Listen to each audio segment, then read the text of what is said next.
Hello, everyone, and welcome to the June 2022 meeting of Triangle Association of Freelancers. My name is Don Vaughn, and our guest this evening is Dan Bain, a longtime TAF member, a humor writer, formerly was with Comedy Works in Raleigh, might still be. We'll find out about that. But Dan agreed to join us this evening to talk a little bit about incorporating humor into your writing. So Dan, I'm going to turn it over to you. Welcome. All right, thank you, Don. Let's see if I can successfully share my screen here. Can people see this? Is there a presentation showing up? Do we need to click on anything? How do I do this? Oh, host disabled participant screen sharing, that's why. Oh, hold on a second. Let me fix that for you, Dan. I wasn't reading the... If I make you a co-host, that should be good, right? I guess so, yeah. All right, let's try that. You're a co-host. Power, I feel the power. All right, let's see. There we go. How's that? Perfect. Okay, let's see if I can get this into actual slideshow mode. There we go. All right, as Don said, I'm going to talk to you a little bit tonight about infusing your writing with humor. And I'm going to warn you, this is kind of a callback to an old presentation, but I took out a lot of bells and whistles. Oh, there goes the cat to tell me he doesn't approve of this. I was a little bit worried about bandwidth because we've been having outages over here. So I took out sounds and graphics. So this is going to be about the most boring style there is. I'll just try to jazz it up verbally, but it's all text, and I'm sorry about that. But we'll talk about me at first, and then define humor. Talk about the reasons you want to use humor, and then we'll get into what will be the meat of the presentation, techniques and tips. And at the end, I'll read an excerpt from one of my favorite humorists and see how they stack up against my tips. Yeah, please. All right, so I have 28 years writing experience at day jobs. That does not qualify me as a freelancer. And 10 years freelancing experience, moonlighting. I have not done a lot of it in the past few years, but I started off with a year as a community contributor at the N&O, and that's how I met Don. God, I don't even remember when that was, but that's when Don invited me to join TAF, and there were about, 9 or 10 members at the time. Then I got a humor column of my own at Midtown Magazine, and also would regularly pitch other nonfiction articles, but they were kind enough to let me do a humor column in their bi-monthly publication for almost 9 years, and that was a lot of fun. That ended maybe 4 or 5 years ago. I've kind of lost track of time. I have a humor blog, and I have not been very active on that recently. I have a self-published collection of humor essays called A Nay for Effort. And as Don mentioned, I have 25 years experience performing comedic improv. Started out as Comedy Sports and changed its name to Comedy Works. It is still open. The most challenging time was during the pandemic when we were doing online improv shows, and that was a strange experience. But you can come see us live and in person now. We're in the Royals building on Hillsborough Street, right across from Meredith College. It's the building probably best known for having a Ben & Jerry's out front. All right, so let's talk a little bit about how to define humor. This is such a subjective topic. There is no one agreed upon definition. It's kind of like pornography. You know it when you see it. That's I can't remember who the Supreme Court justice was who said that, but probably a lot better than the batch we have nowadays. Webster defines it as that quality which appeals to a sense of the ludicrous or absurdly incongruous. I call it the amusement that occurs between expectation and reality. Humor is a series of surprises, essentially, surprises that make you laugh. Now, why do you want to use it in your writing? Well, if you're a humor writer, the answer is obvious, but even if you're not a humor writer, I highly recommend injecting or infusing humor into what you write. You'll improve the readability, increase retention. Your readers are going to remember this. As a result, that's going to extend your reach. You'll get responses. People will notice and they will respond, and you kind of disarm the critics a little bit. You'll avert the naysayers, because you remove negativity if your humor is the correct type. And negativity travels faster than ever nowadays. But with a little bit of humor, you can disarm that and make things a little more positive. So let's look at a few quotes from writers. I don't know if you'll recognize the names. I don't know much about them, but William Zinsser, I have a couple of quotes from him. Humor is the secret weapon of the nonfiction writer. It's secret because so few writers realize that humor is often their best tool, and sometimes their only tool, for making an important point. He also said humor is urgent work. It's an attempt to say important things in a special way that regular writers aren't getting said in a regular way. Or if they are, it's so regular that nobody is reading it. It's another plus to having humor. It removes some of the boredom aspect. Jennifer Stewart, I believe she's a youth author, or maybe even younger kids, but for some writers, humor is simply a way of entertaining their readers. But for the majority, it provides a way of sugarcoating bitter pills. You can make some very serious points with wit and humor. I think that's a great salient point to consider as a nonfiction writer. And I like this little snippet from the description by the Pulitzer Committee of why they were awarding Dave Barry his prize way back when. They did it for his consistently effective use of humor as a device for presenting fresh insights into serious concerns.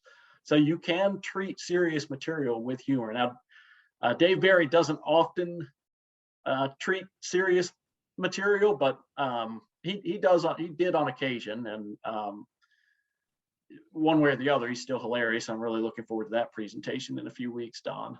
That was a major score.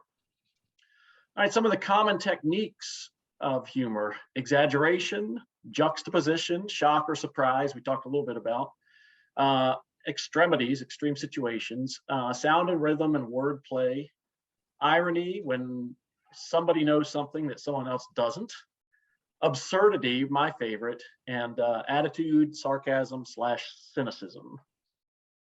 So let's get into my 10 tips for really making humor resonate. Be specific, remember to recall, don't force the funny, focus on relationships, get out of your head, tell the truth, eschew the blue, skew the view, never mind your dignity, and be pithy. And I'm not lisping there. All right, so the first one, be specific. This is something that we learn in improv as well, but it also works in writing. If your audience recognizes a detail, it's going to really reinforce what you're presenting to them because it creates a bond with them. They think, oh, I get that because I know that. And therefore, this person, this entertainer, this writer, and I share this thing together. Other than that, we don't know why it works, but here are some of the details that can amuse people. Brand names, specific locations, specific body parts, numbers even. If you come up with a funny number for something to describe, rather than an even 20, if you say there were at least 17 of these, it's probably going to make people laugh more. I don't know why. It's just, that's the way it is. Going back to brand names, if you were to describe something that shocked you in the supermarket, and you say, I ran my cart into an end cap display, that's not as funny as saying I ran my cart into a stack of Mrs. Paul's fried fish sticks. I'm not sure that's all that funny either, but putting details in there is going to make it resonate and give them something to latch onto and get the joke. References that ring true, pop culture, fictional characters. People love hearing comparisons to fictional characters as well as nostalgia. And when you can combine the two, if you can make a Looney Tunes reference, that's just a bonus because those are fictional characters that aren't around much anymore. but people our age remember them. So point number 2, remember to recall. What I mean by that is the thing that we call the callback, where you refer to a joke that you've already made. So is this cheating? No, it's still referring to original material, but it's just another bonding element. You know, you're saying to the audience, hey, do you remember when we talked about this and it was so funny? Now I've brought it back. And it's even more of a surprise when it comes back, because they think you've moved on from that. And then they're thinking, oh God, I remember that. Yeah, that was hilarious. I wouldn't use it more than 3 times though. 2 recalls, the original plus 2 recalls. And the third point in the rule of 3 makes a good closer. A callback is great as a closing comment. A lot of great writers, whether they're humor writers or not, will close on a comment referring back to something they've already said. And it's really great if it is done with a joke. Try not to force the funny. You want to write in your own style, your own voice. I'm not Dave Barry. I love Dave Barry, but I could never write like him, and it would be pointless for me to try. It would be unoriginal. Avoid overanalyzing. Never explain a joke. If people don't get it, that's fine. It makes you a smarter person than they are. A lot of us use puns, but if you do, I recommend that you keep them infrequent, make them subtle puns, and make them intelligent puns, because nothing will kill the material more than a really bad dad joke. That same goes for analogies and similes, the more subtle variation of which is a metaphor. Rather than saying it's like that, you just say, oh, you don't say this person was like a wild cat. This person was a wild cat. And there goes my wild cat again. Focus on relationships, because in people's minds, whether they are an audience in a live show or a reader at home, connections are important. They want to know why they should care about these people that you're talking about. If you happen to be writing about people, who are they? Why should I care? Pay attention to what makes these things, groups, and people similar, and what makes them different. These are details that can be. It was solid. Sorry? There were solid clumps in there. I assumed one was like pea. Okay. One was a poop. It was the poop. It I wasn't think we're. Is anyone else hearing this? Dave, right? Yeah. I think someone should go on mute because they're talking about solid clumps of poop. But, He's dying. Like his mouth, his breath smells bad. It's this is not from my house, I promise you. weird. So that just made me a topic. Okay, so we're going to go on, and the third bullet there, find the relationships between the things you describe, find the relationships between those things, and you will find their relationship to the audience. And what I mean by that is when you figure out what A and B mean to each other, if you can describe that in a funny way, it's going to create that relationship with the audience. They're going to appreciate that all the more. Why isn't it advancing? All right, get out of your head. This is another common one from performing improv. It keeps us fresh, keeps us from overthinking. Try not to overanalyze. Just stay out of your head and write whatever comes to you naturally as a quick, natural response. Also, get into the audience's head. This is a bit of a double entendre here. You want to reread your words from the perspective of your audience and think, how is it going to resonate? How is it going to come across to them? That is possible only if you know your audience. So you want to stick to what they know and what they can relate to. Very important, tell the truth. There is nothing funnier in life than the truth. There's no need to make things up to be funny. You don't want to sacrifice the truth for a funny effect. You can always embellish, but you want to keep a core kernel of truth there and keep it intact. Eschew the blue. Now, I have as dirty a mind as anyone, and I'm not lecturing or proselytizing. This is just a practical thing.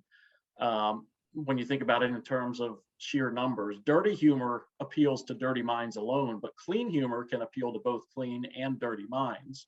So if you want a broader appeal, you stay on the clean side of things. Obviously, we all have a naughty side.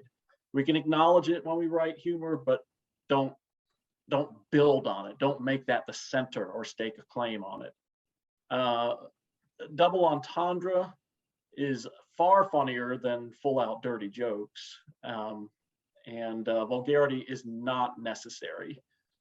Just as an example of how things change sometimes, this is a little bit off track, but I told you I removed the images from the original presentation. When I did this one 10 or 12 years ago, I had two stand-up comedians' pictures appear at the bottom of the screen. One, as the angel, and the other is the devil. Well, the angel was Bill Cosby, so there was all the more reason to remove him. That doesn't mean that his material changed. His material was funny and clean, but he turned out to be a pretty rotten person. Anyway, that's neither here nor there, just a story I wanted to share. Skew the View. Now, what I mean by this is kind of take a Forrest Gump look at things. If you think back to the movie Forrest Gump and how he would interpret things, where we knew what was going on and he was describing them in a slightly different way. Look at things another way.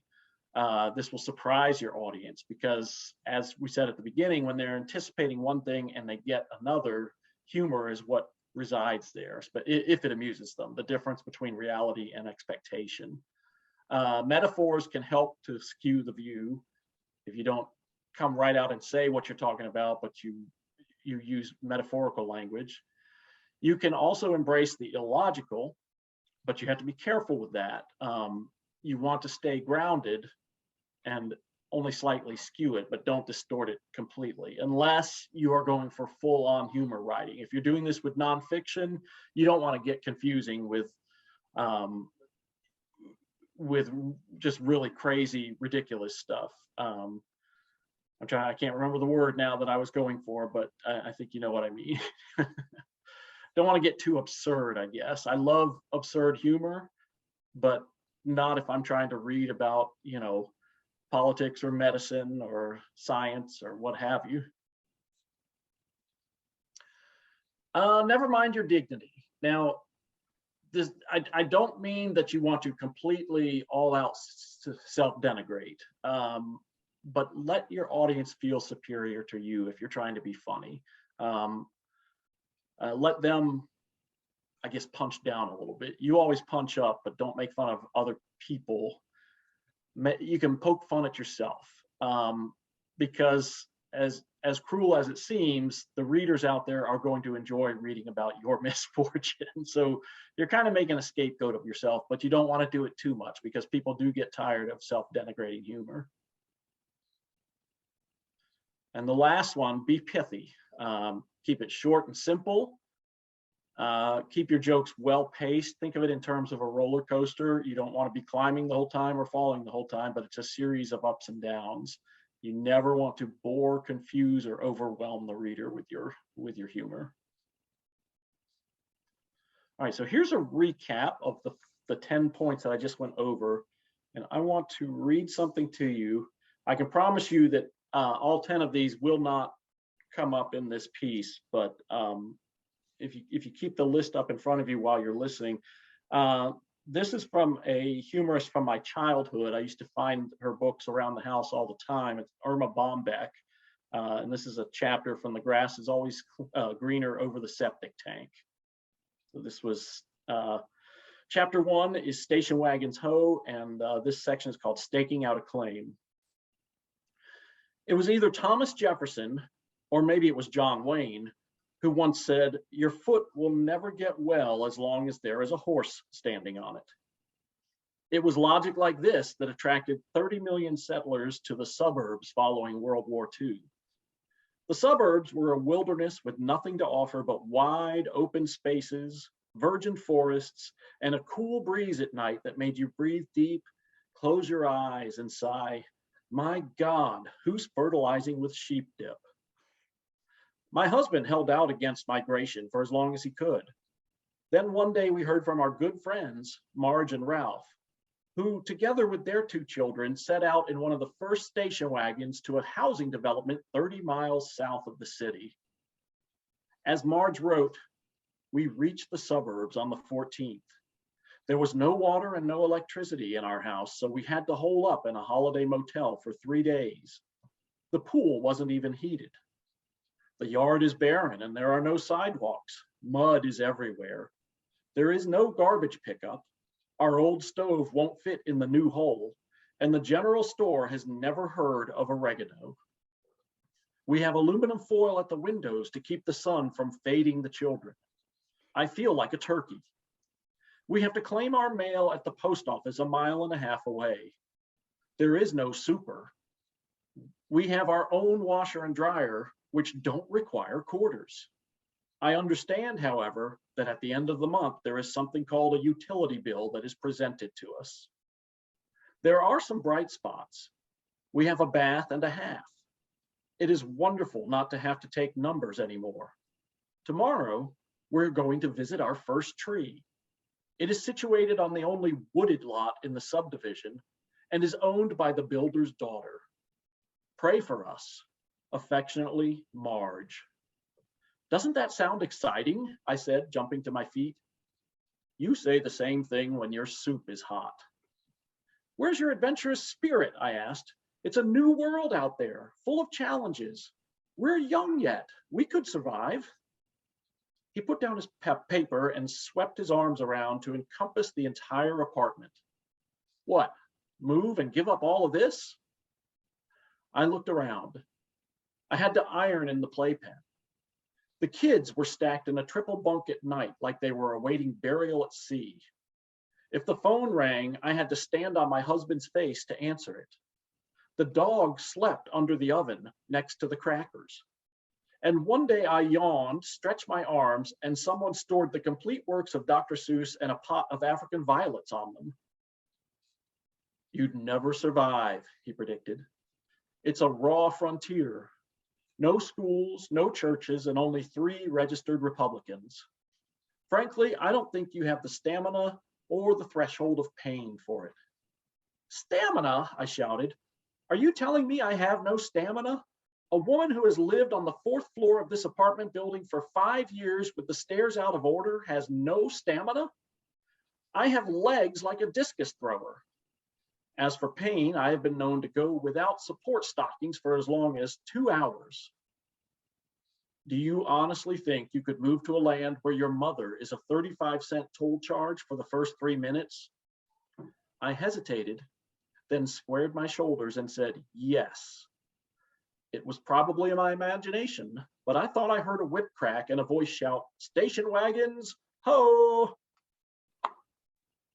So I hope you found some of those in that little piece. Now, unfortunately, I don't have a good example to use of humor in non-humor pieces and just regular nonfiction, but I still encourage all of you to experiment with it and use it to spice things up a little bit, because there's just not enough of that being done. And if you can make people laugh, they will love you.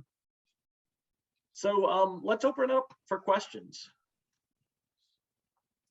Dan, how would you classify your personal style of humor writing? Is there, who would you akin it to if you had to? Oh, you know, I'm not sure. The greatest compliment I ever received was when someone told me I write like David Sedaris, and that was not David Sedaris who said that, so don't get too excited. It was just someone reading my stuff. You know, I think there might be a little bit of Dave Barry in me, but I also know that I don't want to try to be Dave Barry. But like Dave, I've tended to write about my family a lot and my hapless attempts at parenting when my kids were younger and the misadventures that we all got into as a family. I mean, he wrote about his kid Rob and his wife all the time, and it was just funny stuff that a lot of people could relate to. That's what I'm going for, kind of a slice of life, everyman type of thing. with some absurdities thrown in for good measure,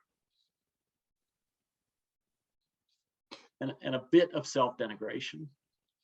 Did your time working for the improv company, how did that influence your writing? Or did it at all? Did it kind of give you a different perspective on humor, or teach you some tricks that you were able to incorporate that made your writing funnier?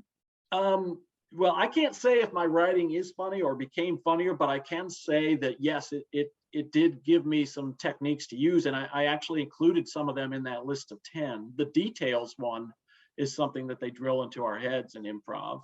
Share details. The one about getting out of your head, that's big in the world of improv. You know, don't overthink things, just react. If you're in an improv scene, it's listen and react. If you're writing, I guess it's observe and react, or think and react without overthinking. Hannah was curious how you got started in improv. That came from just going as an audience member. My wife and I had been married about 4 years, and we were somewhat involved with our church. She could play piano, and so at our wedding, her dad had told the minister that she could play piano. So he got her to come and start accompanying the children's choir. And as a result of that, we became involved in I can't even remember what they called it. I guess it would have been Bible study or some sort of a group with the kids on Sunday nights. And we got involved somewhat in that. And I remember at the end of one of the years, as a treat, the main person, the main adult in the group, scheduled a trip to Comedy Sports, which at the time was a club in City Market in downtown Raleigh. This was 97. So email was around. The internet was not quite huge yet. It existed, but they had a handwritten list. They said, if you're interested, if you think that you can do this or would like to learn how to do this, write your name on the list as you leave the club. So there was a handwritten list where I wrote my name and phone number and my email address, and heard from them and went in for a free class that lasted 6 weeks. And from there I was hooked. It's really an addictive hobby. We've seen a couple of your shows. It's been a little while, unfortunately, but it is a lot of fun. And I'm really glad. It sounds like you guys are back on stage now. We are. We're not seeing huge audiences yet. Although last Saturday we had since it's June, we had a special Pride show, and that really brought people out. The weekend before that, we had a Father's Day show that brought out kind of a mid-sized audience. So we're starting to see that specialty shows, themed shows, are appealing to people. But I think beyond that, it's a combination of things. There's still some fear of COVID. And I think that some of the regular customers might have forgotten about us over 2 years. Does anyone else have any questions for Dan on humor writing? Nobody? I can't. A lot of people are dark here, so. I have a question. Yeah, Sarah. And sorry, my toddler is playing in the background, so I had to unmute myself. So I write about really serious stuff like psychotic breaks and schizophrenia and stuff. And you know, one thing I wrote an essay for Chicken Soup for the Soul, and one feedback I got from a colleague in TAF was to insert humor in your writing. And it's something where I can be funny. I know how to be funny, and I like to make people laugh, like in person. Mm-hmm. But I don't know if I'm to the point in my writing about what happened that I can laugh about it, literally. You know, so like, do you think that even for something as serious as those topics, I can insert humor to lighten the mood and drive points home? I think certainly it's possible. It's a delicate balancing act. And if you're writing about things that have happened to you, if you're not ready to laugh about it, I would recommend against trying to get other people to laugh about it. Yeah. There might come a day when you can laugh about it. When that day comes, then share it with a little bit of mirth, and I think that other people will relate to it in a more positive manner, probably. Okay. Yeah, like I said to this woman who suggested putting humor into my writing, like, I think that's a goal for me. When I can look back and find humor in what happened. And who knows, that day may never come. I'm not trying to be glib and suggest that everything has a timeline. Right. And I'm not sure about what happened to you, and I'm sorry for whatever it was. But there could be a day when you can look at it with a little bit lighter of a heart. That doesn't mean that whatever happened wasn't traumatic and wasn't bad, because I'm sure it was.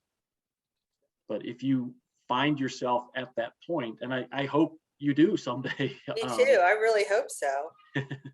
Then you can signal to the reader that, hey, it's okay. I'm healing, and laughter is a healing aspect.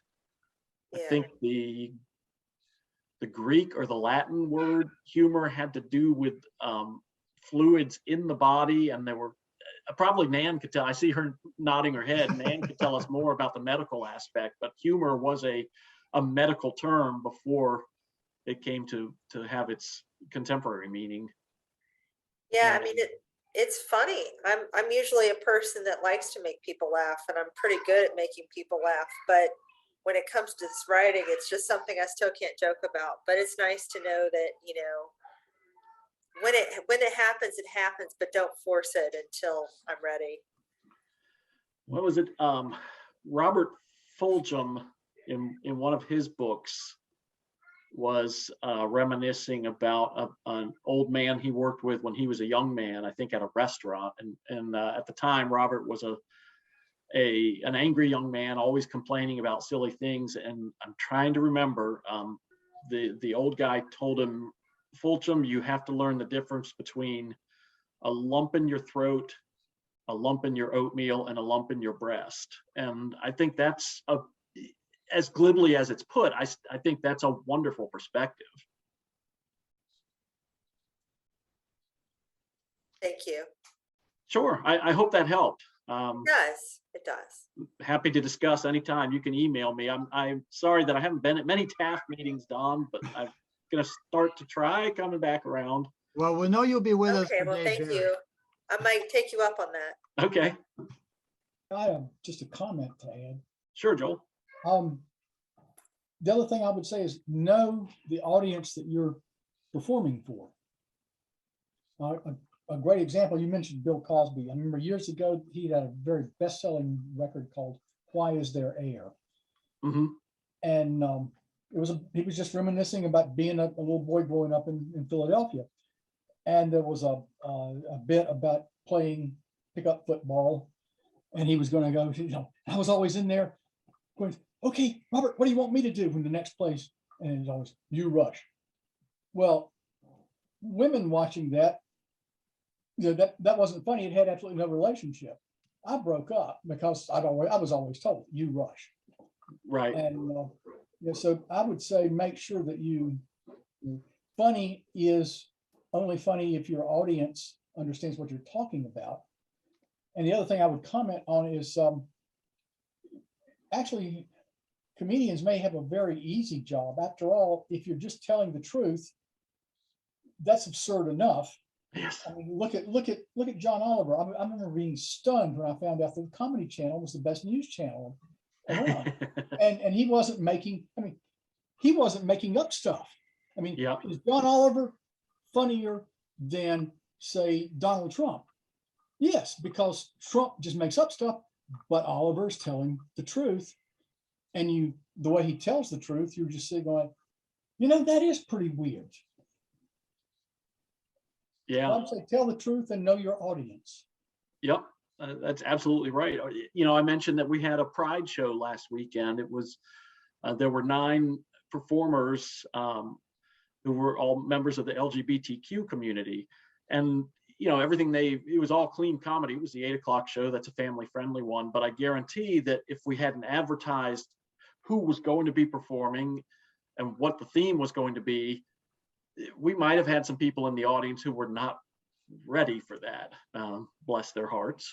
But because we marketed it and people came to the audience expecting that, came to the show expecting that, the audience was right there with the performers the whole time, and they appreciated everything that they said and did.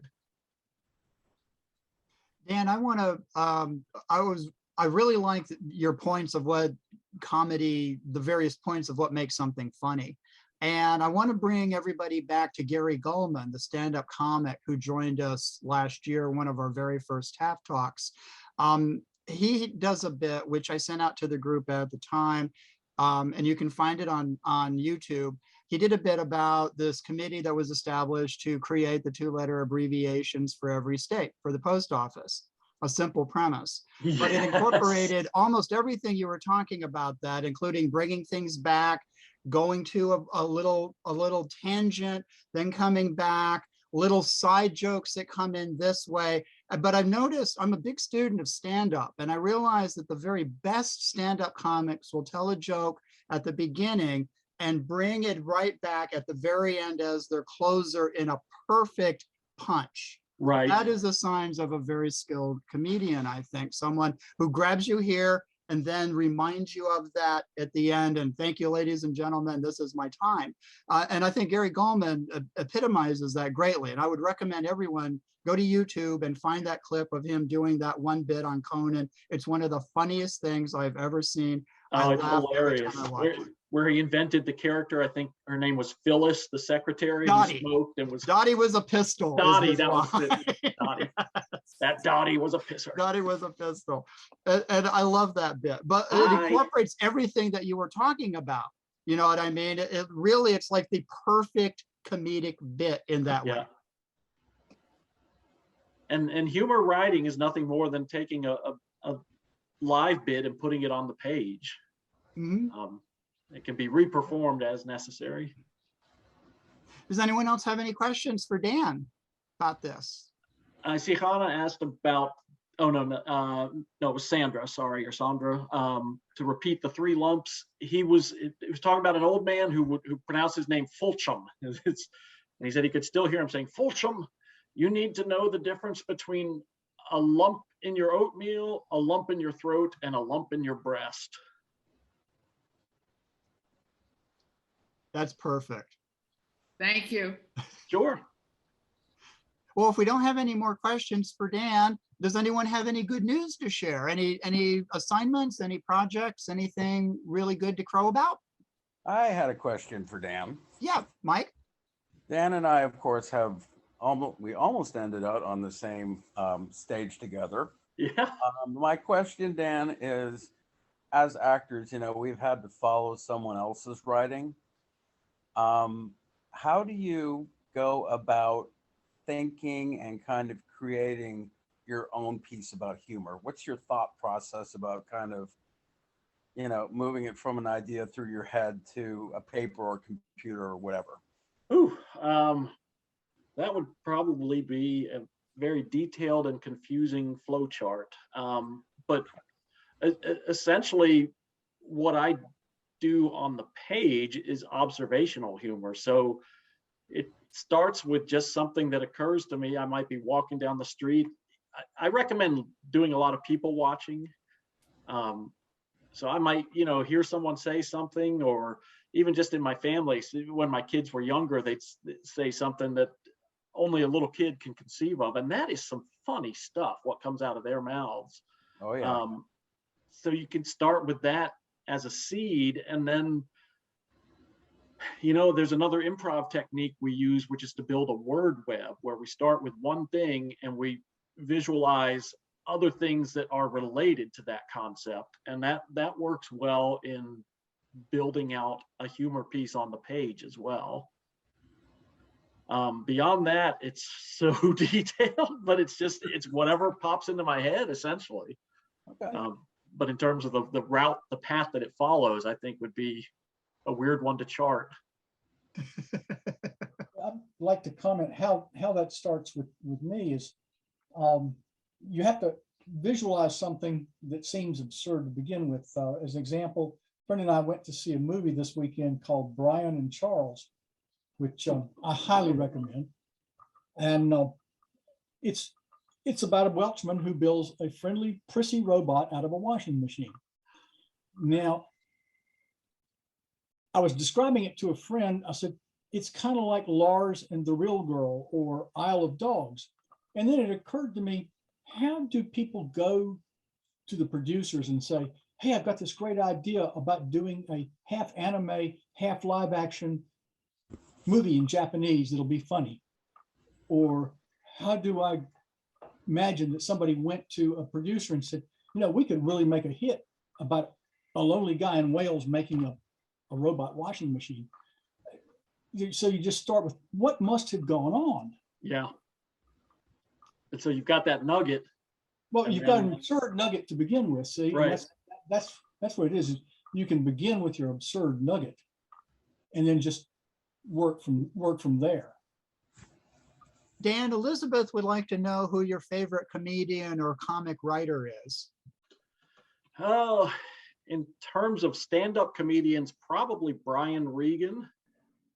And Gary Galwell is another good, or Gallman, sorry, is another good one, but I don't know, I'm not as familiar with all of his material.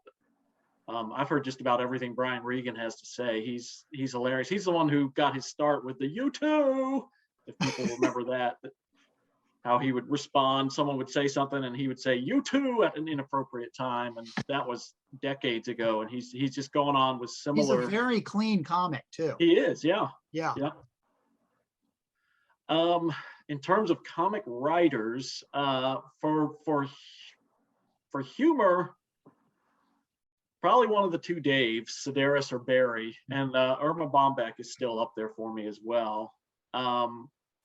In terms of fiction, I love Terry Pratchett and Christopher Moore. Terry Pratchett wrote the Discworld series, which is just fantastic, a blend of science fiction and fantasy. And Christopher Moore is just, he always has an element of the supernatural in his pieces, but it's always hilarious. He's just great. That's some good stuff. Vonnegut has a lot of humor in his work too, but Yeah. it's very, very subtle. And Very so subtle. it goes. And a lot of weird wordplay. Yeah. Dara, you had some good news to share with us? Well, it's more of an announcement than it is good news per se, although it is kind of good news because I've been itching to do some more theatrical things, and there's such a dearth of it around here. But if y'all are familiar with the Sips and Scripts page on Facebook and with the Sips and Scripts thing that Yvette Holder does on Mondays at, I can't remember the name of the little wine bar downtown. In any case, Monday evening, July 4th is going to be another evening of monologues. And I am doing an encore appearance as Mrs. Voice. The first Mrs. Voice was in January of last year, but Mrs. Voice has found love now. And so Mrs. Voice is going to be drinking as she usually does and telling you about something that is absolutely amazing. So the evening starts at 6 o'clock. I don't know and won't know until tomorrow night when we have a tech rehearsal exactly where I will be in the program, but it's going to be broadcast on Facebook Live starting at 6 o'clock on Monday evening, July 4th. And it is going to be so much fun. Please remind us, Dara, over the weekend. I'll send a thing on our Facebook page, and I'll send a thing to the email board. Awesome. That's great. You need to be back on stage. Glad that is happening for you. You're right. I do need to be back on stage. We've got a little kind of an improv thing that we're going to be doing in September. This has been scheduled and rescheduled and unscheduled and disscheduled and everything else. But there's a fellow who lives in Grand Rapids, well, the Grand Rapids area, who's a producer and an actor as well. And this is going to be kind of a creep show sort of a thing, but it's going to be interactive and it's going to be improvisational. And this will be the first time that I've ever done anything that has been improv like this. I mean, I'm getting to know my character a bit, and she is she grew up entitled, and then her father basically destroyed all the resources that they had. And so she feels like she got cheated out of what she deserved. And so she's been taken in by this fellow who has her convinced that he can show her the way to do that. And he's a devious son of a bitch. And, but you know, there's human sacrifice involved. So that's going to be a fun role. Mhm. Deanna, plug your blog.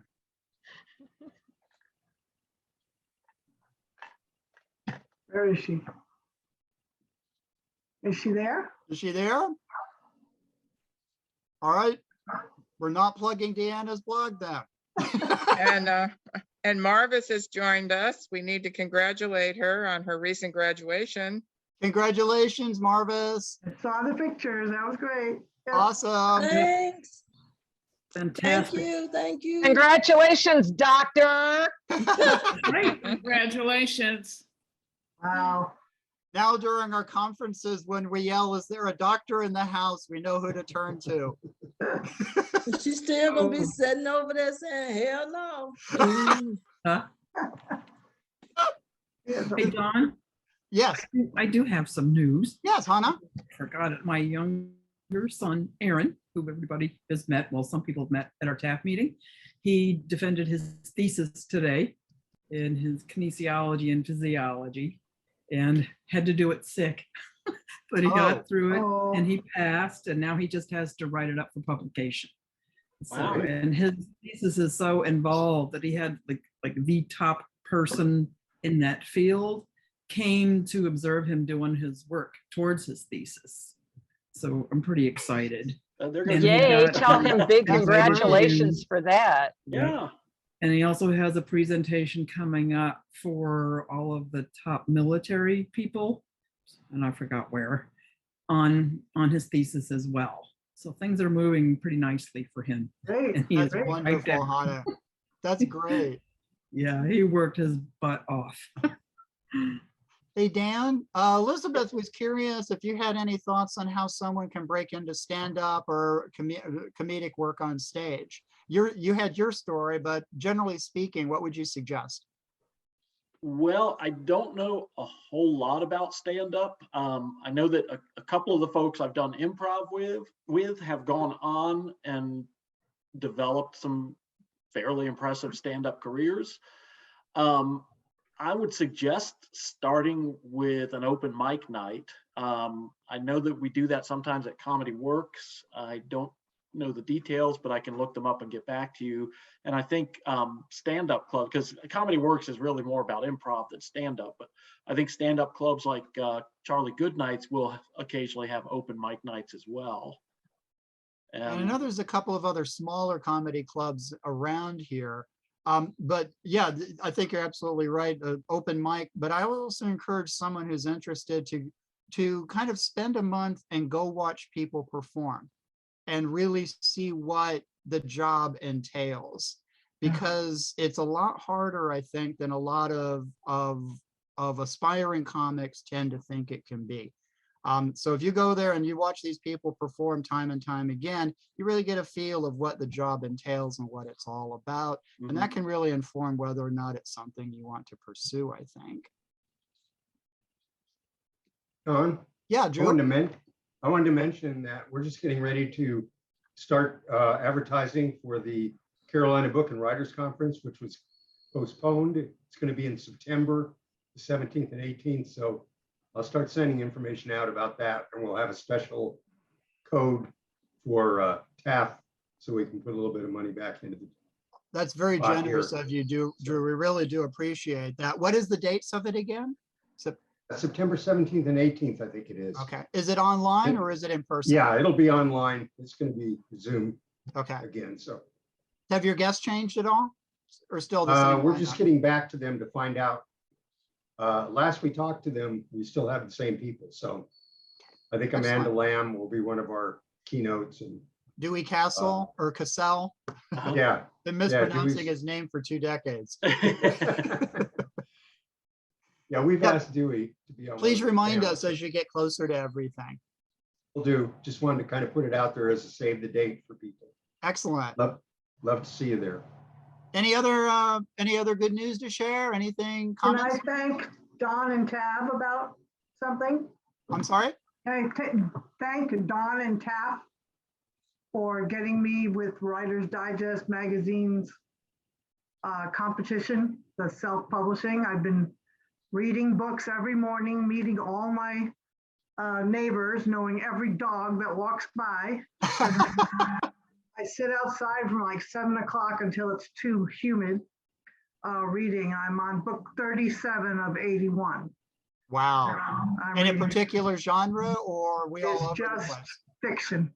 Just It's fiction? all over. Yeah, it's all over the board. And it's quite interesting. And they're actually better than last year's.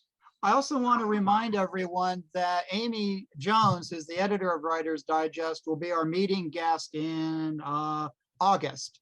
And our July meeting guest will be Sarah Smith, who's the editor of Prevention Magazine, former editor of Red Book, and a lot of other publications. So we've got some exciting guests coming up. But if you're interested in writing for Writer's Digest, this will give you an opportunity for some FaceTime with Amy. She loves this organization. A lot of TAF writers are involved. Deanna Martinez Bay has a new column on food writing on the website. Allison Hill has a column on journalism on the website. Christy is writing the conference scene column. Just a lot of stuff that's going on. So that'll be a wonderful opportunity for everybody, and I hope everyone will Great. join us. Any conclusions for this evening? Anything else to talk about? Anything to share?